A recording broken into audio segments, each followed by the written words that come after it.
Once the U.S. captured Saddam Hussein, they basically turned him over, and he went before an Iraqi court for killing his own people.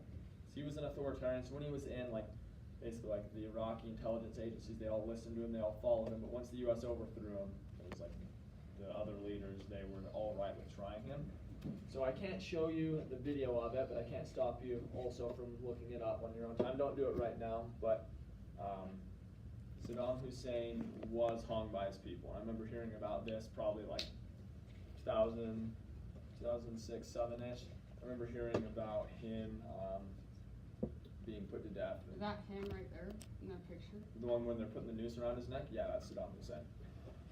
No. But as he was defeated, as he was killed, some Americans had this idea that the Iraqi people, they would just open their arms to the American liberators and be really thankful that they had overthrown Saddam Hussein. But you actually had a lot of people that were upset and were trying to kind of fill that power vacuum and show that they were the dominant ones in the area. And in order to do that, you had groups that would kind of target American soldiers. And so they would, you had insurgent groups that would go after them. And so you still had soldiers in Iraq trying to keep the area stable. They didn't want to lose all the progress that they'd created. So it turns into this long drawn out thing where even though Saddam Hussein's moved from power, you still just have troops there to try and prevent another group from rising up and being similar to Saddam Hussein. People started to compare it to Vietnam. We'll talk more about Vietnam when we go over Asia, but it was basically this long drawn out war that the US was in, and a lot of Americans were strongly opposed to Vietnam. You had a lot of Americans that were strongly opposed to the Iraq War. So right there it mentions as well that you had a lot of looting and chaos after Saddam Hussein was taken out. Do we know what looting is? Yes, Sam? Isn't it where you just go into a store and steal a bunch of stuff, pretty much? Yeah. During natural disasters, people do that stuff.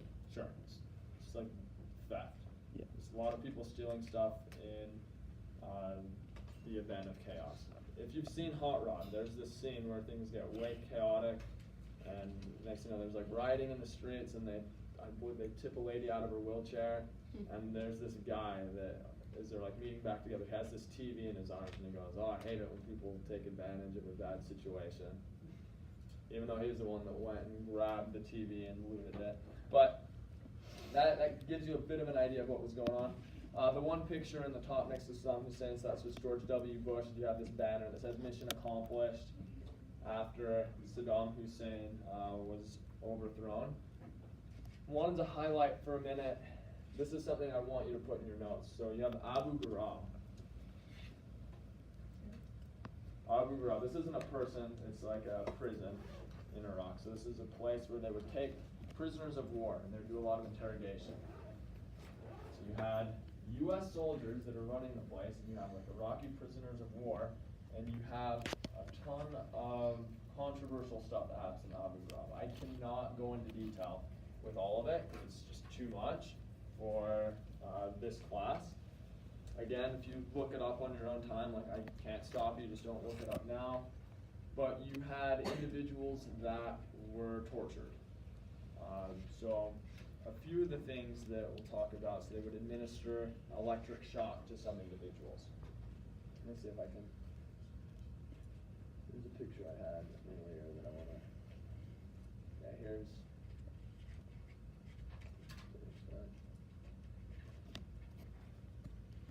you see this guy hooked up to wires, they have something over his head, so they administered electricity to individuals.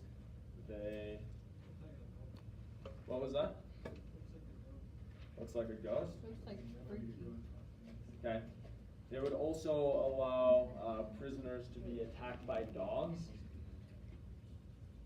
And they did some other pretty dark stuff that shows just a dark side of human nature.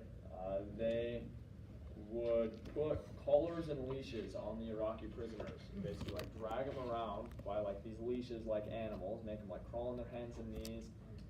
They would make people remove their clothes and stack them on top of each other as they were handcuffed.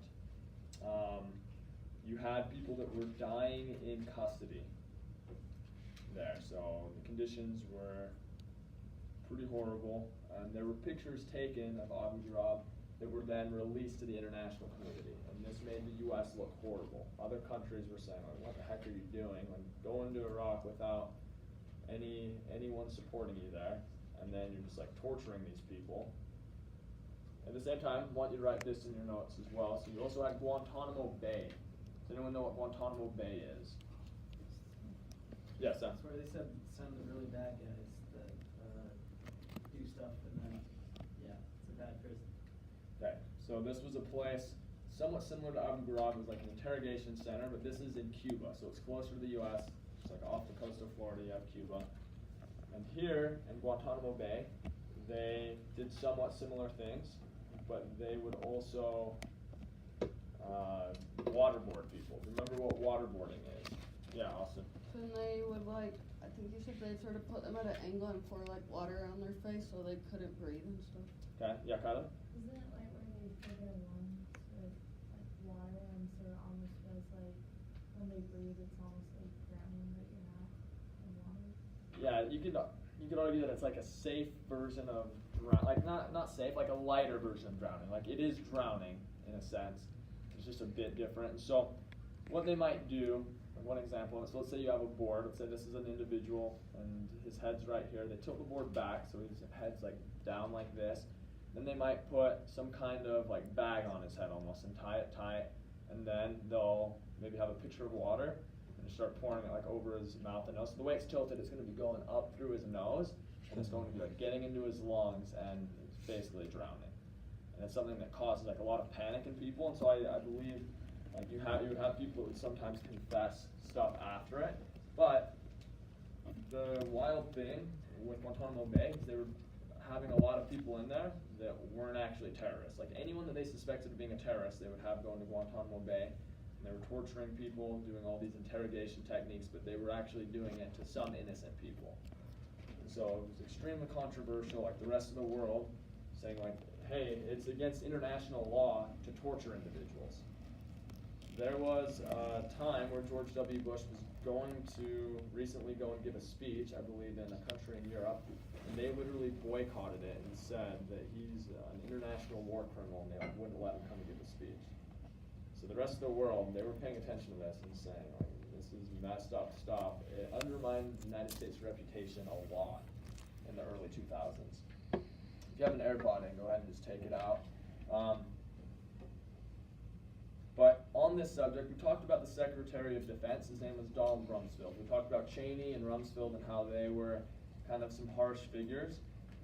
Donald Rumsfeld, he had authorized the torture of people captured in war. So he was one of the main people that kind of signed off on it.